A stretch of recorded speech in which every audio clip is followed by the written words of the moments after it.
Oh yeah. Hey, it's PRB Radio Pet. I love, this is Aisha Bell, I great singer out of Kingston, Jamaica. And right now, may I pick up SPRB Radio Podcast with Sir B and Empress Mango. Log on. PRB Radio Podcast. SPRB Radio Podcast.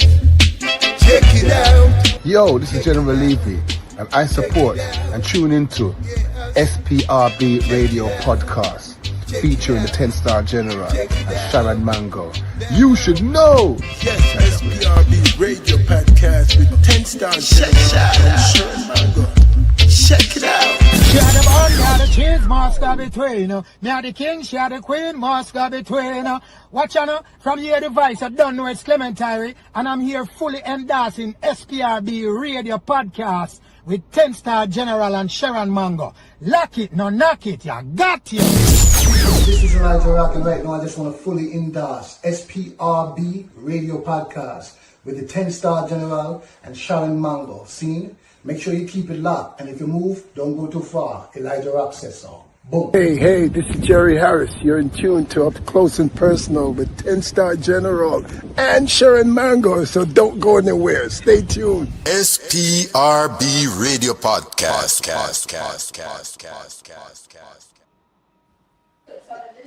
Greetings, we are back here again, and today is the 8th of February. It's the 8th today, right?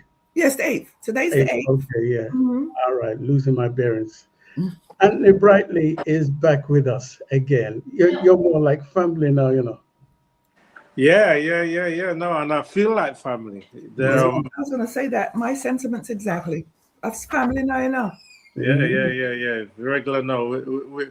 It's not just, how are you, what you doing? It's like, wagwan, no. Wagwan. What is it? Wagwan. Wagwan, where I do? So where are you? Are you in the UK right now or in the Caribbean? No, I'm in Antigua right now. Lord have mercy. Enjoying the sunshine. Oh, absolutely. Hence the T-shirt. You're right.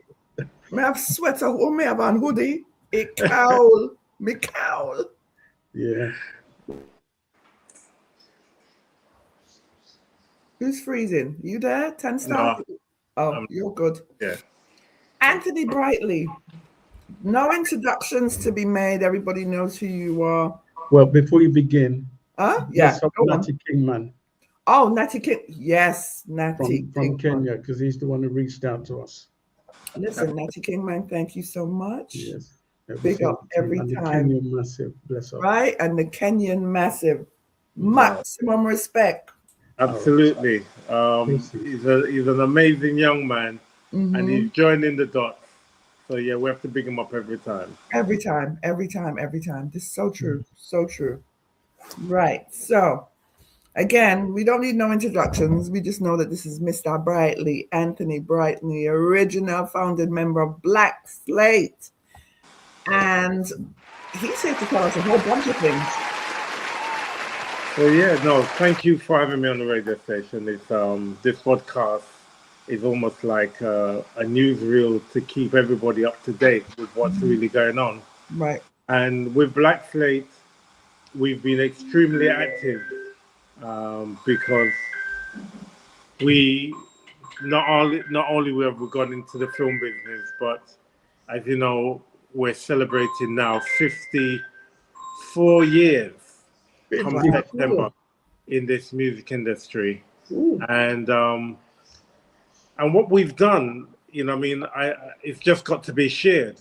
And now having another 2 generations to join the band, it's making us very relevant to what's going on now, because you have Chris Hansen, Desmond Mahoney, and myself as the foundation members. You have Gavin Creary, my son, who's like in his 40s. And then we have Mensa on bass, who's 25, which when you put that combination together, it's actually it's just amazing. And what we've done, because we've recognized that reggae music or British reggae music as gone into an age that people tend to say, oh, that's old people music.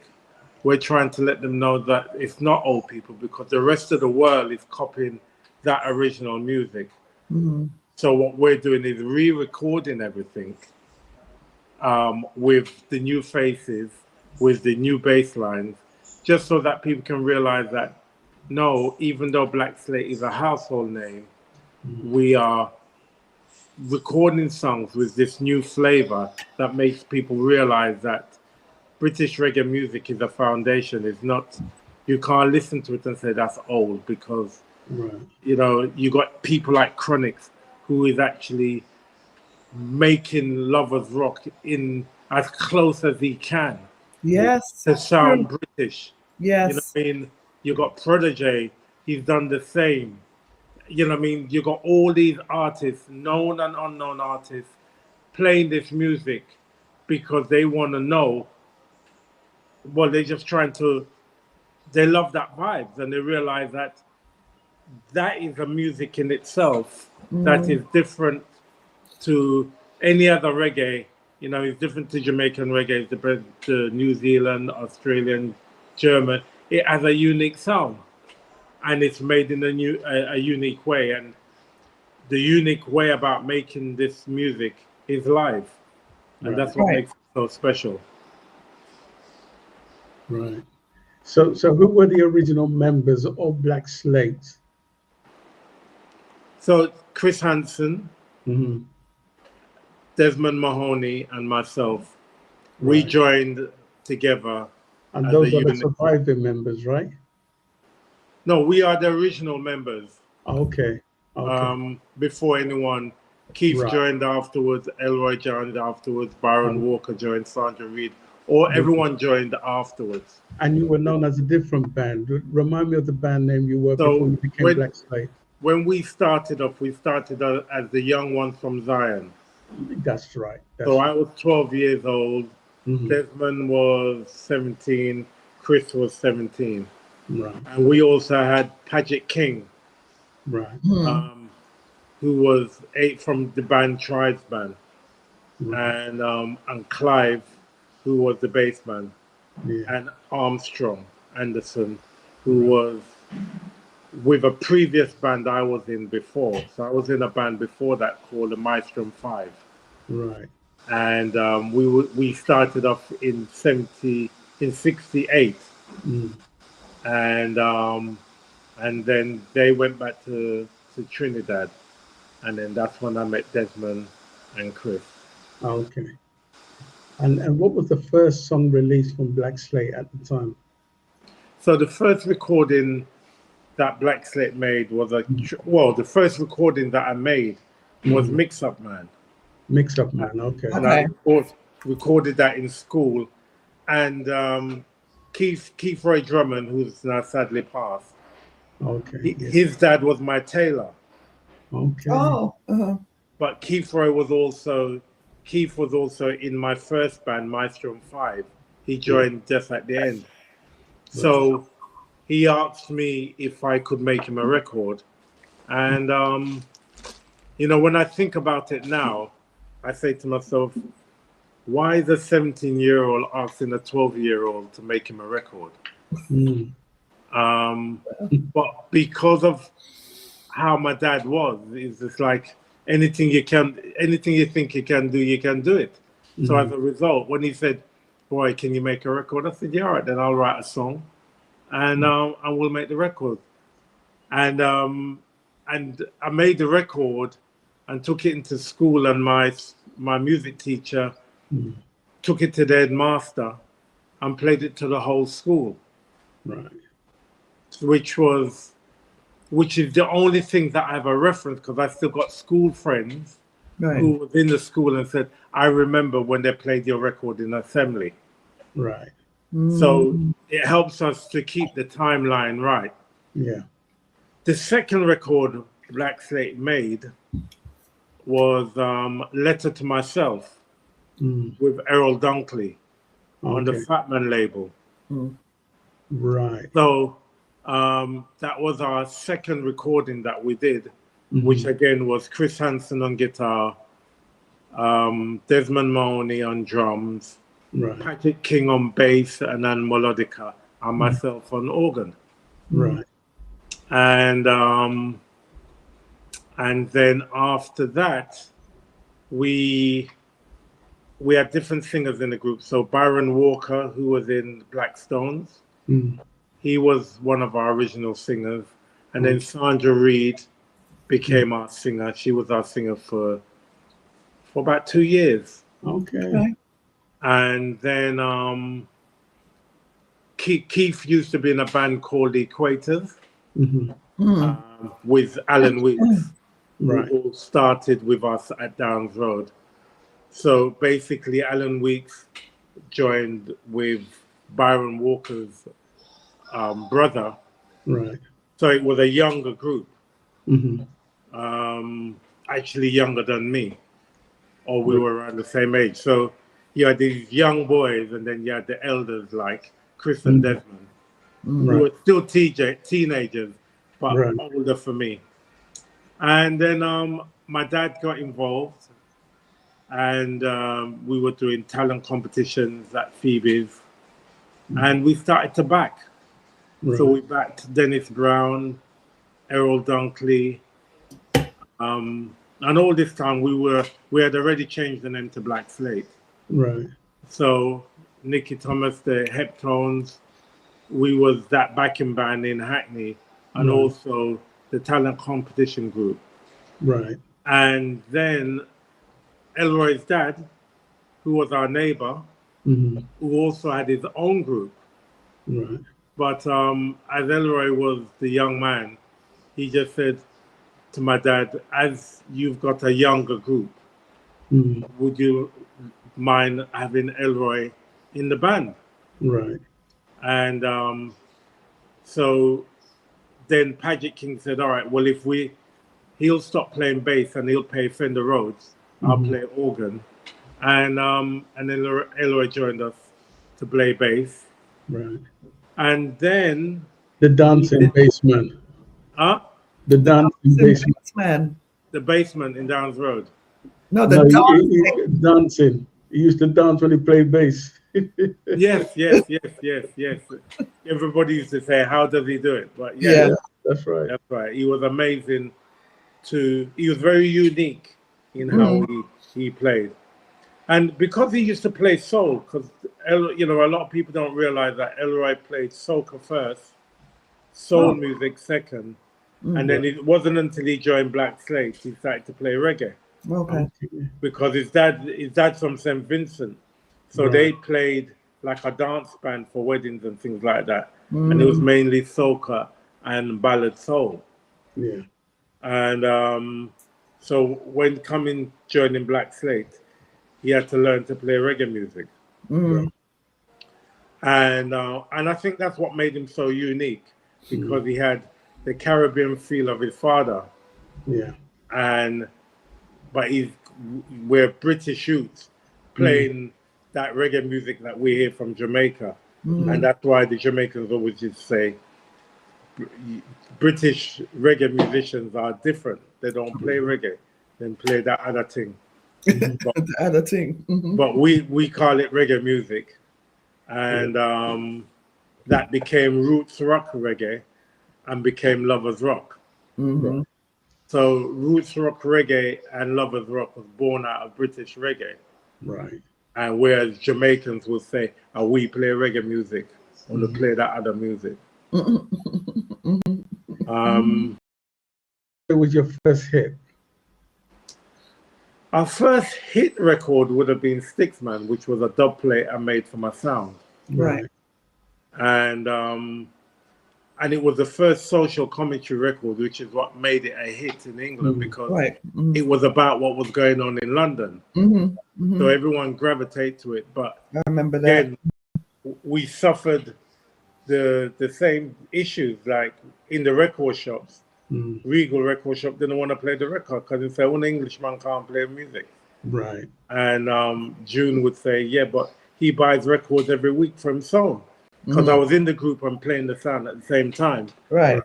And him say, yeah, that him for do, just play sound and buy records. I'm not supposed to make music.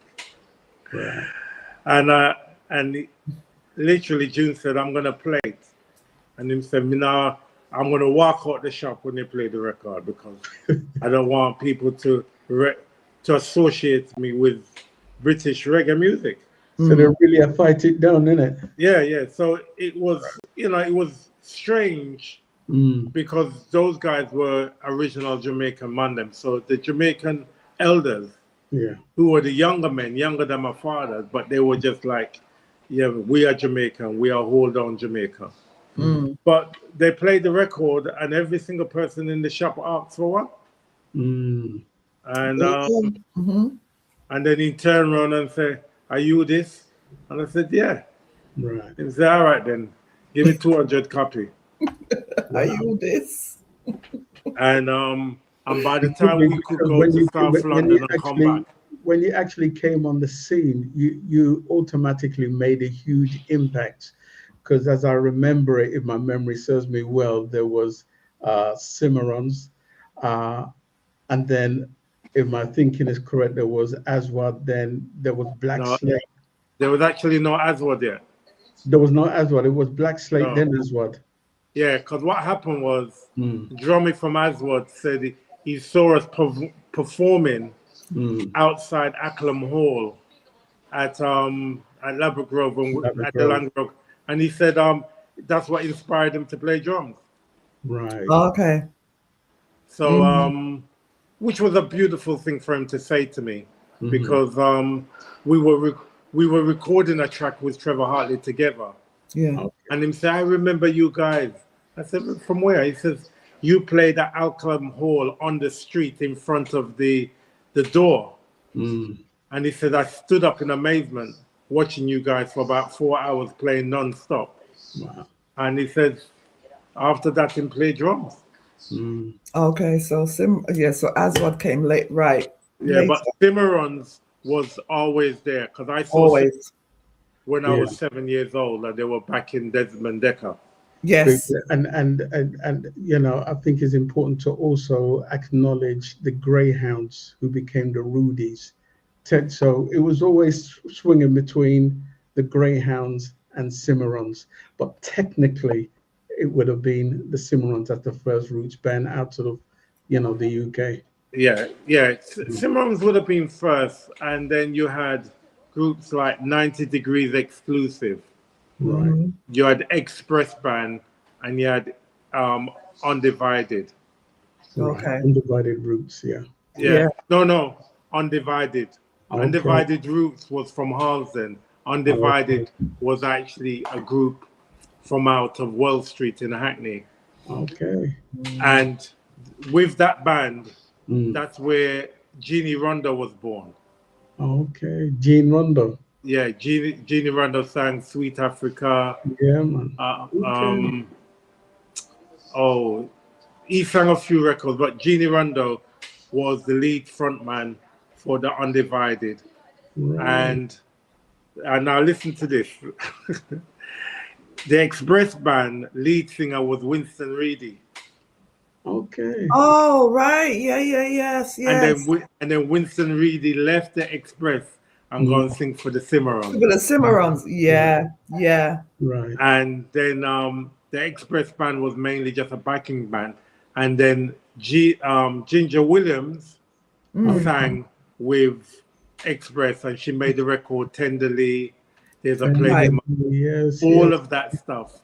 And all of that was born out of the Phoebe's Club. Well, I've learned something new today. Yes, for real. So because this was all in Hackney, in Hackney. So Express used to rehearse in Phoebe's Club in the basement, and Black Slate used to rehearse upstairs. Right. Okay. And Undivided used to rehearse at Wells Street. So you say you're celebrating 54 years in the music industry. Yeah. How do you celebrate 54 years? Because you have a mountain of, hit records that you've released over the years. What is your thoughts in bringing forward a package for the people to show that 54 years is being celebrated? How do you do that? what we're doing is actually, with the new generation, is re-recording our own hits and also songs of other people some who are not here anymore. Like we've recorded songs from Louisa Mark. We've recorded 2 of her tracks, even though you've gone on 6th Street. We've Wait, recorded. sorry. Did you originally record those songs or what? No. Okay, yeah. We've Okay. just re-recorded them because not only are we celebrating 54 years in the industry, but we're celebrating British reggae music. Understood. And by doing that, it's respecting others by playing their music and recording it, Right. and exploiting it to let people know that, look, these music are part of the history of British reggae music. It's all relevant. It is all relevant. Without question, it's all relevant. So, so we've recorded Sugar Minor's Lovers Rock. Oh, yes, sir. Which Desmond played drums on and Elroy played bass on. Right. So we're drawing for tracks that had impacted our history one way or the other. You know what I mean? Like if it was just based on me playing it on my sound system and making it famous, or the fact that it was a hit song. And what we're doing, and also, is including it in the soundtrack of our movies that we're making. So even though the movie is carrying a story, the music that you're hearing is British reggae music. Right. And that's what we're doing to just reopen the doors of music that's so far behind that it's not, there's nothing visual for people to say, oh, I want to know what this is. But now when they see Gavin singing it, it's like, oh, who's that young man? What is he singing? Right. And then with putting 2 and 2 together, but, you know, people are realizing, oh, you're not the original. Someone sang it before. It's like when we used to hear Shout by Lulu, we thought it was her. And then you realize that, no, it was the Isley Brothers who originally did it. Right. And but no one said anything. Right. If you never go and see the Isley Brothers, you wouldn't have known. Yeah. So what we're saying is we're not waiting for somebody to see us live to know about something. We're recording them. So we're doing a series of the Lovers Rock, which we call the 50 Plus collection. Right. Along with the Black Slate songs, our regular songs that because we're still writing and we're still recording. So you got half and half. So you're going to re-record some of the old classics, or you're just including them in? No, we've recorded Amigo. We've recorded Live a Life. We've recorded Losing Games. We've recorded Key to the World, which we did as a duet with a lady in New Zealand. So we're recording stuff that jogs people memory. They say, oh, I remember that then. And then using young faces now to say, look, the song is nice. So forget that, you know what I mean? Because you're all liking reggae music. Look, you got Burna Boy. He's making Lovers Rock. You know what I mean? How more current than that do you want? True. Let me ask you though. So in this celebration now, which is a very beautiful thing, what you're doing, are you looking to everything that you've told us about what's happening? Are you looking to all encompass that in one place, like showcase it, the 50 years? Like, how are you doing this? I know the recordings are going on, the re-recordings are going on. Do you intend to showcase that on a big venue? Yeah, so what we've created a place called the Lovers Rock Cafe. Yes. Here in Antigua. Okay. So, you know, and it's also featured in the film. Right. And we've already had people come and visit us here because they've either seen it in the film or they've heard us talk about it. So we actually have created a place where people can come and see pictures of the wall on the wall. So you got pictures, basically Black Slate integrated with, you know what I mean, the different things, you know what I mean, Carol Thompson, Janet Kay, you know what I mean? And we've just got the description that shows that, yeah, these are the people that are the original singers of this lovers rock music. Right. Okay. So what I'm saying is, even in Antigua, but I'm saying, are you looking to make this a worldwide thing? You're talking about a concert or a show. Like a concert, a show, just something. Right. It's because it's amazing, and I think it's beautiful, and I think that, you know, for all those that have passed, have left their legacies with their amazing music. You know what I'm saying? We never want them to be forgotten because it still means something to us, right? Right. So, go ahead. yeah, so what we're doing is, as I say, the films are stories of call it the Windrush generation, Yeah. and in that we use the music, Mm-hmm. and the stories in the films represent present with young actors questioning about the past. So you got elders and you got the youngers in the film. So therefore, when you watch it, young people want to watch it because they're learning something new, and there's a storyline behind it. And I must say that in Dalston, in Hackney, they have now created a Walk of Fame, Okay. which was created and initiated by Sir Collins, who was a reggae producer, an activist, and his son died in the New Cross fire. So a lot of people know him because of that, but he was also a record producer who had a hit in 1967. And what he did, there was a club called Four Aces at Dalston. There was the 007 Club. There was the Cubist Club. There was the Oasis. And literally where the club was, they've now put 10 stones down. And every year they're going to add more and more names. So the 10 names that they've added to date is Sir Collins himself. They've also named the building Sir Collins Tower. And they've also named, under the name Newton Dunbar, who was the man who ran Four Aces Club. Right.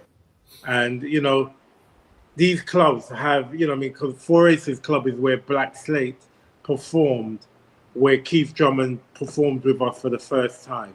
Right. And my dad said, "Boy, we have to get that youth man to join the band." And Keith said, "Boy, if you can just get me to showcase with you guys." So he sang a thin line between love and hate, and tore up the place. He sang it in soul, in a direct reggae club. And who was playing in the club at the time was Count Shelley and Fat Man Sound. Right. So if you can imagine, you have two root sound who want to clash, and then you got this band, Black Slate, performing a soul track and tore the house down, like tore it down. And then that's when Keith joined the band after that. So the names on the stones are Sir Collins, Newton Dunbar, Sir Coxon, Fat Man Sound, Chicken the Thunderstorm, Louisa Mark, Black Slate, George Brightley, my dad, who used to run a club there. It's 10 stones. Who have I missed out? And Labyrinth was a club that took over. So the man who started Labyrinth. And there's one more name. Did I say Louisa Mark? I said Louisa Mark. Yeah. And Louisa Mark. So those are the 10 names that are in stone now. So, and they've made a plaque that puts the history of when that road was the original entertainment center, and how it turned into the Black Entertainment Center. And then they've also named the train line the Windrush line, because Dalston was one of those places where a lot of people from the Windrush generation came. As you know, Wrigley Road Market is just there, the famous Wrigley Road Market. And that one road that runs from Enfield right down to South London, to Brixton, is one main road.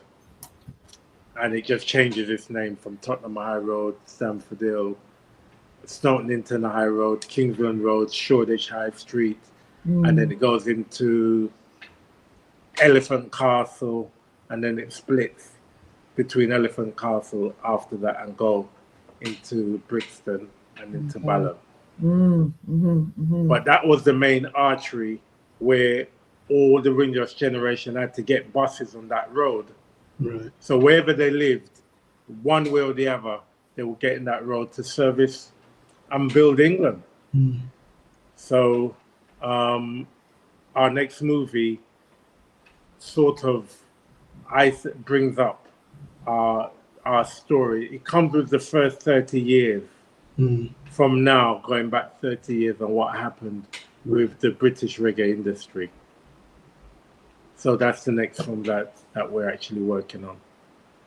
Okay. So more like, is it more like a documentary? Are you moving towards? No, it's a proper, that one's almost like a thriller.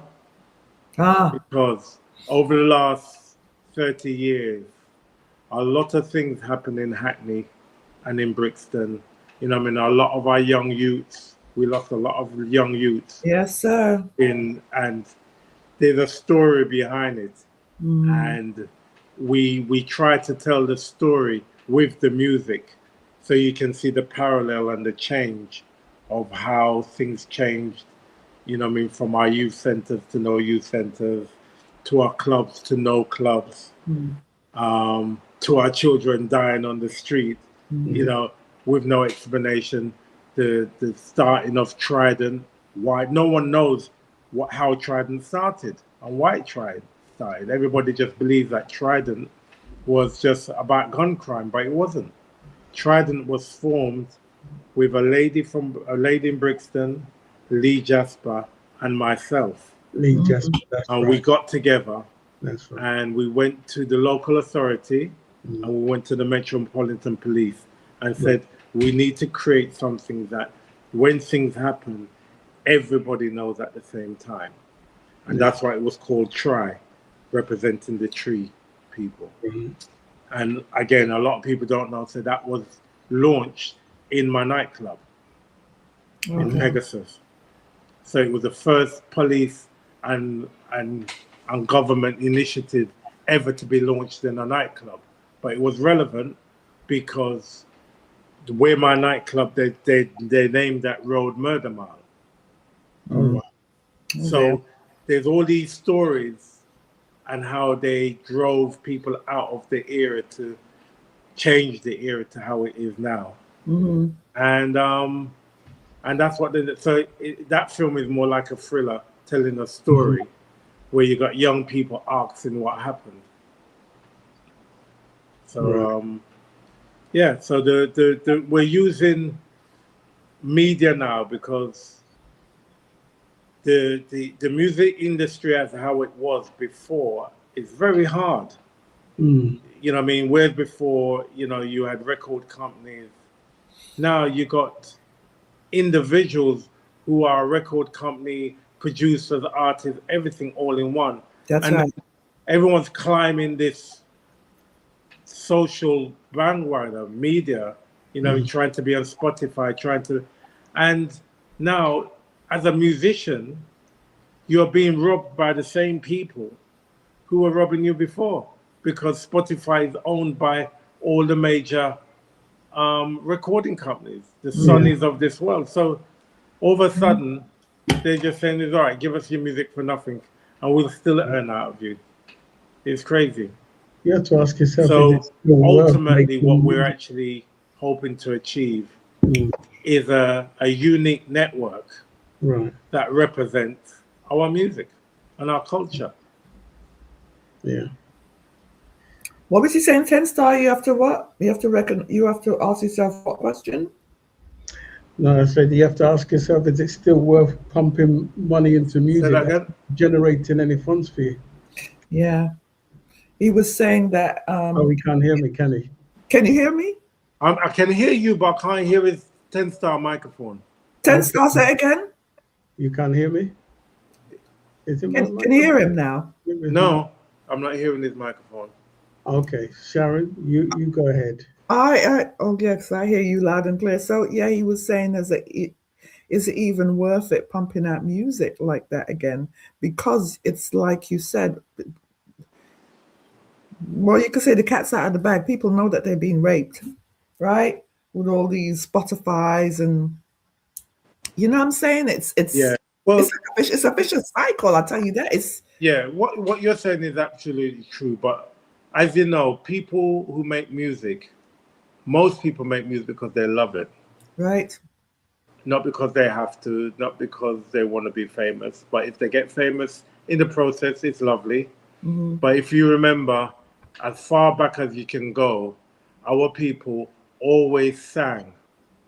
The Yeah. message was always in the song. Yes. They communicated with music. Yes. And that is one thing they can't take away from us. They can't take away our spirit Right. and our connection with the universe. Mm-hmm. And when you put those two together, comes our music. Mm-hmm. So we'll always be making music, which will make us always be able to connect with one another. Right. 100%.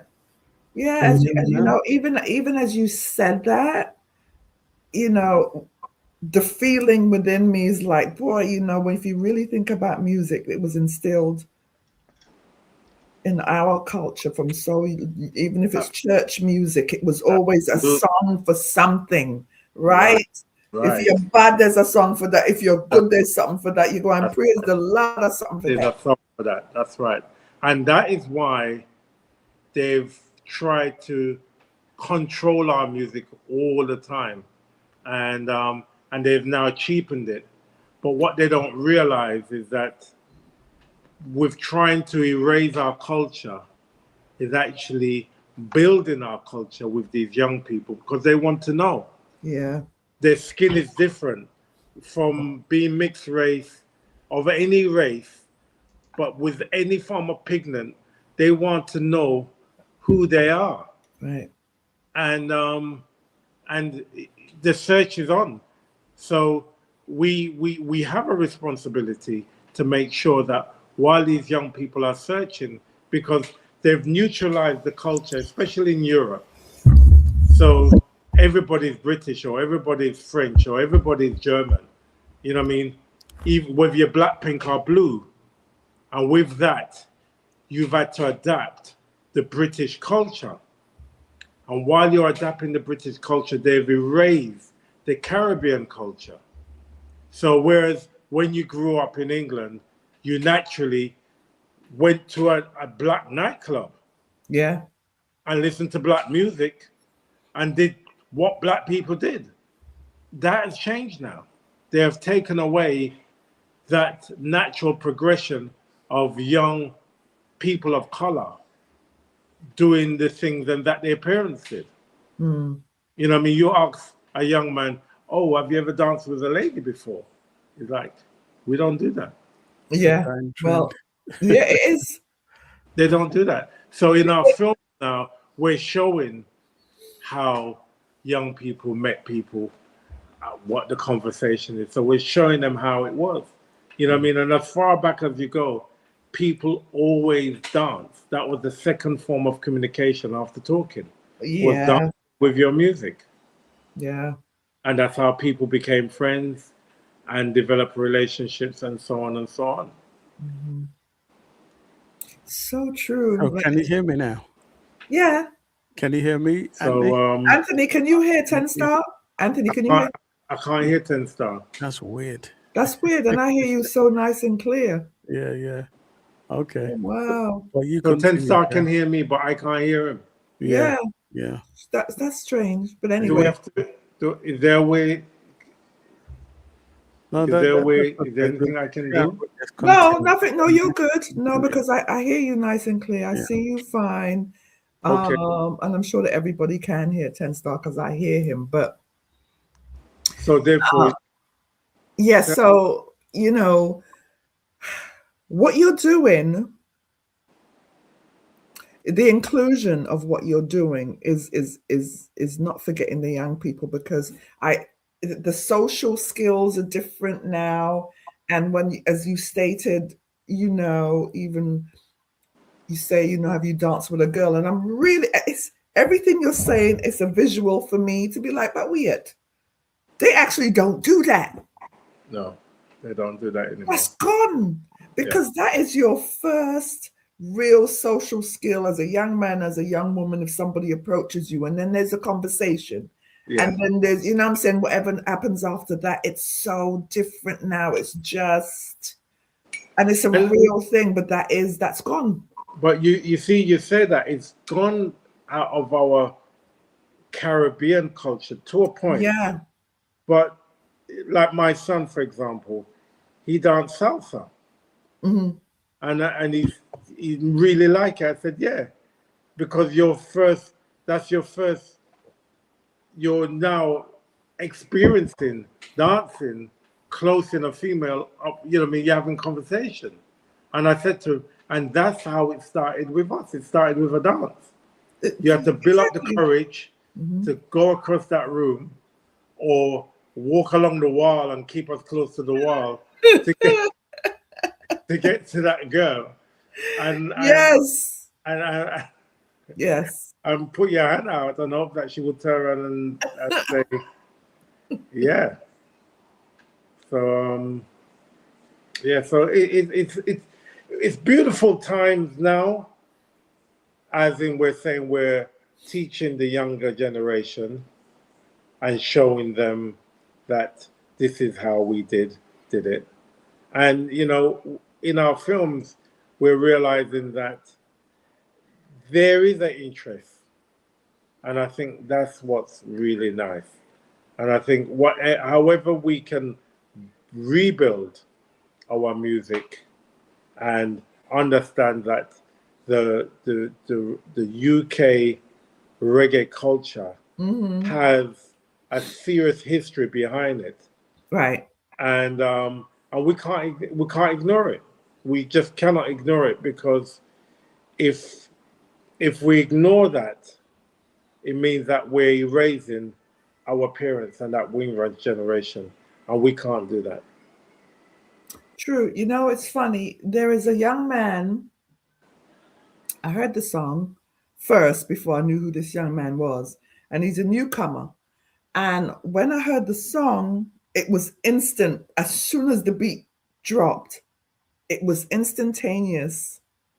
Like, wait, who is this young man? It was straight Lovers Rock. It was us. Yeah. And this is a person here, and that song went viral. Well, you're talking about Nesta. Nesta. Absolutely. It went viral. Yeah. See, even you knew who I was talking about. Because I'm playing him, because when I heard it, because you just heard the first bar, right? How this man a drop like that? That's Does he even know what is? And that just shows that the spirit of our music is life. It's life. It is, because that was on rotation for me. It just kept, as soon as, exactly what you said, as soon as I heard the beat, I said, wait, where is he? Drop dead gorgeous. Look at you. It's beautiful. It's a beautiful song. It's beautiful. Yeah. And the words are beautiful as well. Exactly. I was just like, somebody's paying attention, and he's a young man. It just, that one song, and I know he's got many. That one song went viral. Then he had another one right after that, I think, released the same time. And then when you even listen to that song, when a natty is talking to his woman, or he like a woman, he expressed himself in the exact same way right. back in the days. Like words have meaning. Yeah. And I heard it and I said, wait, this he's not joking. Yeah. This it's set it off. And this is what I said in my reggae show. What I do, I said, our music, the love of our music, the emotions of our music is being ignited again. It's either coming out as a warning, right, or it's coming out as an acknowledgement. You know what I mean? On the Chronic's new album, he's got 3 direct lovers rock tracks. Yes, sir. Because I listened to the whole thing. Yes. Right. You know what I mean? The argument tune, Be Careful. You know what I mean? And he's sung them, you know, and he's gone key. He's recorded them live, and the songs have got meanings. It is. I think Genesis that he did, it was just love, pure love. I don't know if you heard that. That's on the Chronic's new album, because I listened to it intently to say, because I'm a Chronic's fan, and I said, let me see where he's going. Yeah. And if anybody's really paying attention to the music, you could see his direction. He brought it all the way back. Yeah, right back. He brought it all the way back. Project J has done it as well, and literally, it's recognizing the beauty of our culture. Yeah. Of how we recognize our partners, our music, how we are as one. Yeah. And it's also resonating in the church now. Of course. Where when I made my first gospel album, they say it was forbidden. And now they've recognized that the music, the words, that feeling is unique. Yeah. And that bass line, that one drop, it's, you know, you either can do it or not do it. And there's a lot of people doing it now. Oh, a whole bunch. Yeah, I'm getting excited about because it was slow at first, but the turnover is really coming, because individuals then become so, I guess, desensitized to all what's coming, you know, all the the chaos music, right? But then when you bring it back, everybody stops. It's like a reset. And they're like, yeah. You know what I'm saying? You start to feel yourself again. You start to recognize your loved ones around you. Yes, for the Chronics, it's Genesis was one, and another one that he has on there. It's just the expression of even Black love, just love in general, right? Yeah. Respecting your empress. It's like sweet argument. Sweet argument. So he's saying, yeah, we can reason and we can argue, but keep it. Exactly. You're bringing it back. It doesn't, everything doesn't have to be chaos, or it's a beautiful thing. So for me, I'm seeing the turnaround coming. Yeah. You know what I mean? Where artists, big name artists, are really trying to bring it back to be like, wait a minute, it literally is like a reset, a spiritual reset of pure love, because that's what it is. Lovers Rock is pure love. And it's making girls realize that it's not how much you have on now. That part. So you don't have to be skimpy. You don't wrap your hair or wear your hair. You know what I mean? Wear a gown. You can look elegant, and you're going to be recognized for you. You don't have to know what's going on. Exactly. And that's definitely, you can see that now. And that's beautiful. So even the fashion has changed. So. Listen, I wonder to myself oftentimes, how long would it be, especially for the females, for them to acknowledge who they are, truly who they are, where you could just be yourself. You don't have to wear A, B, C, D. You don't have to do that. You don't have to literally be naked out there just to get attention. The respect that I'm seeing, the things that I'm seeing in their naturalness, I guess you could say now, is the most attractive thing Absolutely. that I'm Absolutely. seeing, that men are seeing now. It's the natural, Yeah. right? It 100% was getting to a society where they felt like, and I have family members who have done it, and I beg them not to do it, but it's come to a thing where they felt like they had to get enhancements Yeah. just to be supposedly relevant. Yeah. I think the world has definitely interfered with the world, It has. and and because they call it progression or they call it advancement, you know what I mean? But I think when people realize when you're stripped, you know what I mean? And I think COVID played a major part of this, Right. even though it was done to reset us in another way. Mm-hmm. I think Agreed. with the reality of what's happening in COVID now, Yeah. I find that our communication is a lot more stronger, and we are listening to each other now, Yeah. and we're recognizing that we are a force to be reckoned with, and we're seeing that all over the world. So I think with what's happening in Africa and what's happening in the music, and not being forced to be recognized by the by the others, I think that's also making people realize that, you know what, we can support ourselves Yeah. if given the chance. 100%. Without question. So now we got the 50 plus years in music, Black Slate. And what else do you have coming up? I know the movie's going on. I know we know what else is happening. Well, we're doing shows now. Oh, you are doing live shows? We're doing live shows. Okay. So we're performing in the UK. Most of the venues are small. For some reason, they bypass us for those big concerts. Not sure why, but we're getting quite a few small local shows. So Soul Mamas is one place where we're performing in the UK. There's another club in Swindon that we play. So you've got these small venues that have got reggae lovers, and reggae lovers are coming out to listen to real reggae music played live without a machine. Live, yes, I love it. But yes, I love that. I love that. But so when are these?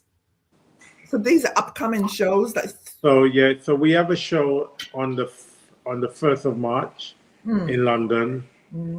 We have a show in the 1st of August for Jamaican Independent. Okay. In Swindon.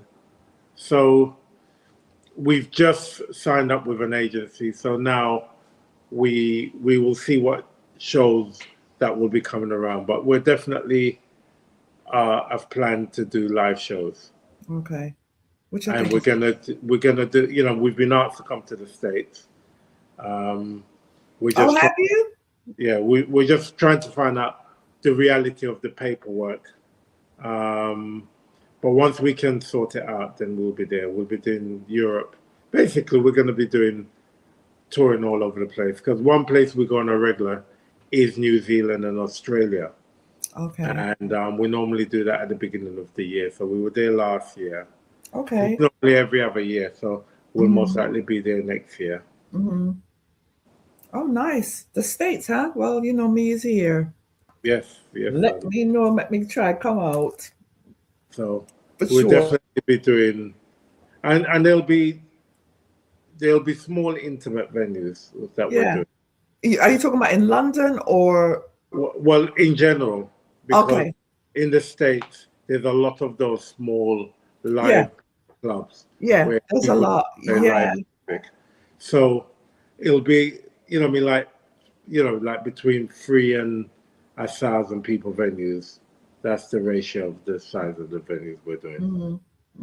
Still, it's a venue. I mean, that's still cool too. But Yeah. all right, so we got shows coming up in London. Again, people, you heard it. You said March 1st. March 1st is going to be one of the shows. Yes. Soul Mamas in London. Okay.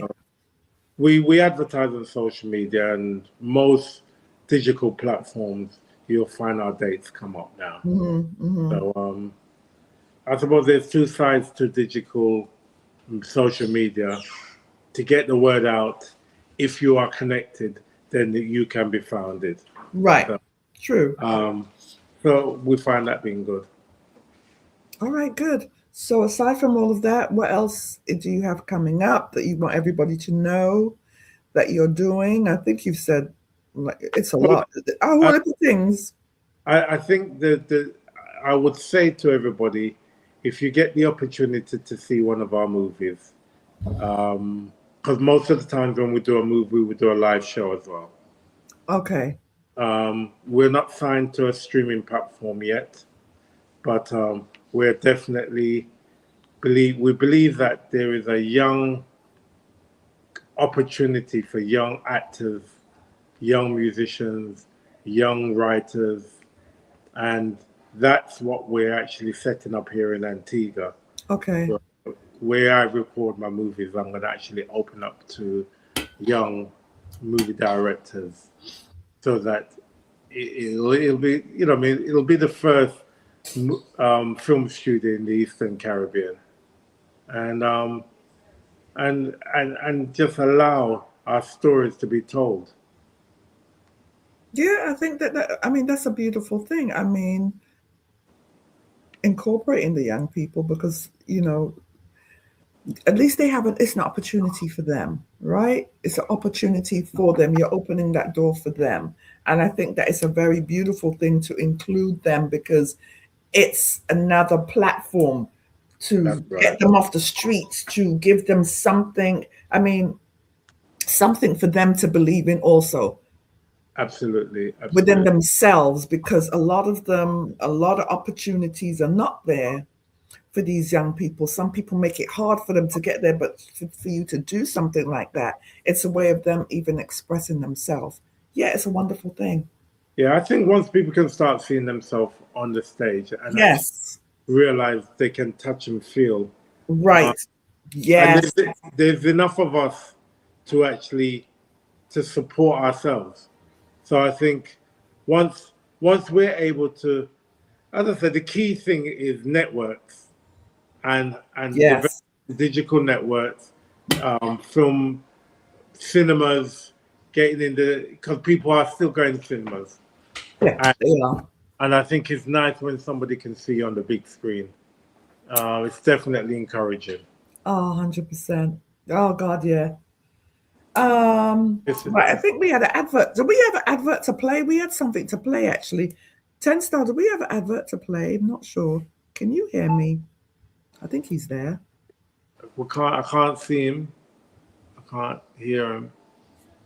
I know he's in the background somewhere there. 10 Star. Wait. What is he doing? Oh, once I finish. Oh. Okay. Yeah, no, it's me. It's me. I have my messages over there, like my little prompts. It was like, okay, so yeah, I don't know what happened to his mic, but I'm here. It's all good. And Anthony, I can't tell you how I'm excited and how proud I am. I think everybody can hear me. It's just Anthony can't hear me. I can hear you. He can hear you now. Oh wow! Oh wow! Anyway, I'll let Ken carry on. Yeah, I was going to say, well, I just want to say how proud I am to see where you've come from and where you're still going, right? It's like the fire never went out for you. You found a way to continuously reinvent yourself again and again and again. You know how much people can do that? Not a lot of people can do that. Well, right? I thank my children and the young people around me. It's true though, but they do keep you young. I think that your son is just an amazing vocalist. I just can't believe how he sounds so close to this. Amigo's always going to be my favorite. Right. Amigo for me, there's a certain spirituality about that song. Oh, absolutely, When you absolutely. keep, it's almost like a chant. So when you keep saying it, it's always been that for me from the first time it came out till this day. There is a spiritual connection about that song. And what's really interesting, you saying that, a lot of people can't believe that we actually re-recorded it. Exactly. And I what know. I say to them, when you've originated something, it doesn't leave you. No. It doesn't leave you. If you are responsible for something, you can't hide. There's a DNA in there. So even when you if you're running away from it, sorry, your DNA is going to show. And that's the power of the music. Our DNA is in our music. Yeah. And even though we may change things, that original spirit that's in there, it's there. You know, we've done Live a Life, we've done Sirens in the City, and, you know, we've done Time to Rise, which is a new song that we recorded. What you're going to do, what you're going to say. You know, these titles are so relevant to what is going on. 100%. And I think it's important that people understand there's a story that represents our culture. Yeah. And the powers can try and hold it down as much as they can, or as much as they want to. But the spirit that we carry will never die. No. We have always been a spiritual culture, and that's coming from mother, father, grandparents. It's ancestral. That's right. What we all possess is ancestral, but the one connection, if there was none, it was always music and a chant. All right. Always. You're absolutely right there. For The us. music that we play is what joins the dots together. 100%. I call it the beat of the drum. Mm-hmm. And as long as we continue playing our music and teaching young people or performing with young people, I think that's, you know, when people see 3 generations, a 20-odd-year-old, a 40-odd-year-old, a 60 and a 70-year-old all on the same stage, it's just beautiful. It's I love it. It's a beautiful thing because it shows it's the respect of it all, where it all started. Yeah. Like these people paved the way for even you to be here, and the next person and the next person. It's a level of honor and respect to Absolutely. the elders without question. So yeah, I feel you on that one. So Anthony, tell everyone where they can reach you on social media to find out what's going on, when your shows are coming. Okay, it's really simple. Black Slate, you just type in Black Slate reggae band and it'll come up. Or Anthony Brightly, my website is anthonybrightly.com. Chris Hansen or Music House, it comes up. Kevin Creary. So we all come up under our names and also as the unit of Black Slate. So we are definitely not hard to find. And Wonderful. Go ahead. we've been having a beautiful growth recently. So on average, where our Facebook followers are literally growing like a minimum of 1,000 people a month, which is great. Actually, it's more than that, but we are growing. People are searching, and we'll keep on making. We're not going to stop. Once God give you breath and life, keep it going. That's right. That's what it is. Don't stop. I am so thankful. We are all so thankful for you coming on and for telling us all the new stuff coming. I'm so excited. I don't know which part me go and play, but I told you I will be a part of something you doing. Well, For feature. Well, one of the beautiful things that we do, everywhere we go, we film, and we capture things and we use it. So, all right. So when you reach, just turn up. Just turn up. He's here. And when you see the camera, you just say, Hi. Oh man, Anthony, thank you so much. This has been wonderful thank as you. always. And you know that your family, you are. I may forget how much times you come on now. Just family. I'm so glad that we're able to keep this connection. Yes, and 100%. just keep on building. And as I say, every time something comes up, something new, we will be sharing it with you. Wonderful. 10 Star, you can talk. You can hear me? Still Can you hear him, Anthony? I still can't hear him. There's something wrong with it must be with I device. want you to do him, Sharon. But it's okay. You mute him. It must be you. Me not mute him. It's all right. All right, so tell me, Sharon, can you hear 10 Star? I could hear him. Oh my but the viewers can hear him too. You can't hear him. Wow. They can hear him. All right, look, the viewers can hear you. Yeah. Oh, well. I love me. It's okay. It's okay. Well, the show has to go on. Well, look, as you know, 10 Star came to the showing of our last movie. And, it was an honor to have him there. And I thank you then for coming, and he came with his crew. So big up. 10 Star, Sharon, I big you up every time. And and I look forward to when we meet up again. Yes, sir. And when we see this next movie, because I'm excited. When I say I'm excited, because it's more to say that it's more like a thriller. It's gonna have you at the edge because we want to know. People want to know what happened. Mm-hmm. And the cast is a lot bigger and a lot more multicultural. Someone said to me, why didn't I have white people in my film? But them in this one, and they're playing their part. So careful what you ask for, because exactly, be careful what you ask for, the role, like when they used to do the black films before, they always had us playing a certain role. Well, they have their role in my movie. They're gonna say, why are we playing this role? I'm saying because anyway, I'm not saying no more because it makes me laugh. Right. Right.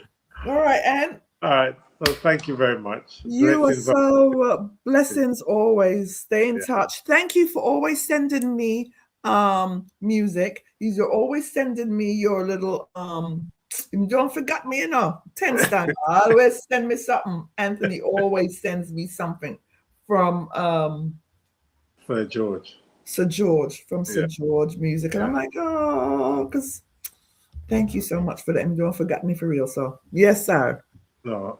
So big respect, 10 Star, big up yourself every time. Sharon, big love all the time. All the time, brother.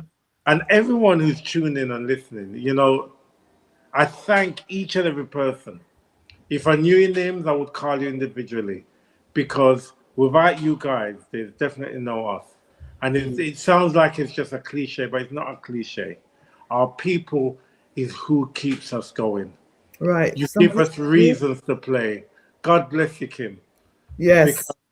Because, it's really about DJ Maestro. He's a maestro, yep. Party 7. Thank you, because without you guys spreading music and respecting our music and believing and knowing that we're about long time and it's worth finding out what happened before in the present, it's just lovely. And we will never stop. We will keep on going. And I want everyone to know that what we're doing is a foundation. I call myself a stepping stone. Right. Join the force. You know what I mean? You got all these young actors getting parts that they don't want to. Well, we have parts that they can play. Right. We are writing movies. We are bringing in we're bringing in script writers, storytellers. We are creating stories out of our own people. when you come to the Lovers Rock Cafe, you're able to share your story, and with that, we incorporate it into our stories. Because I think our story is so vast that it's important that we share and produce and put out there. So, yeah. Nice one. Nice one. So thank you once again, and I look forward to when we do a movie premiere in New York. So sit there. Do Right, a yes, red and then- carpet there. It's a red carpet. All the props. All right? Absolutely. That's the one. Yeah. And 10 star. Start save up for that ticket, because we're all going to New York. As long as Trump is in office, count me out. Your smile alone says more than what I can hear you say, 10 star. So, listen, blessings, my brother. Sharon, big love all the time. All right, man. I look forward to when we talk again. And all the listeners, as I say, thank you for being there and still being there. And I look forward to when I see you guys again. Big respect. Thank Love you, it. Anthony Brightly. I know he can't hear me, but these things do happen from time to time. I'm beginning to think it's maybe the internet strength, you know. It's got to be something like that. But everybody else can hear himself. Sometimes these things do happen. We're Yeah. going to be back here at 8 p.m. I'll be getting my teeth into that conversation with Omar Perry, who is the son of Lee Scratch Perry, courtesy of Joy White. All right. So Joy White, bless up yourself.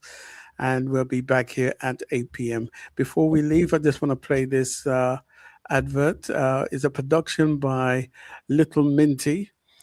He's produced a song called Almas with a young lady called Sophia J. It's a brilliant track, and I am going to feature it here now. Take a listen. RB Radio Podcast.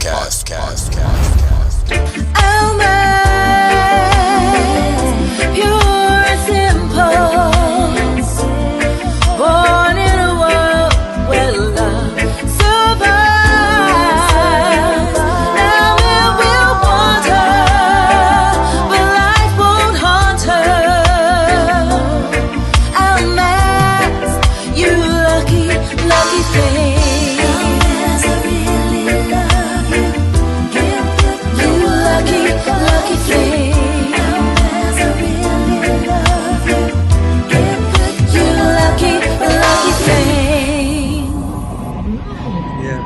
That production is going to be out on the 13th of February. All right, produced by El Mint Productions, Little Minty. That's going to be released once again on the 13th of February. Okay, so we're going to get out of it, and we will be back at 8 p.m. Anything you want to say, Sharon, before we leave? Nope. See you guys at 3. Another And big thank you interview. to Stephen Keys and Marsha Lambert, who are listening on or watching on Facebook. Thanks very much. We'll be Thank back. you so much. We'll be back at 3. 3 and 8. All right.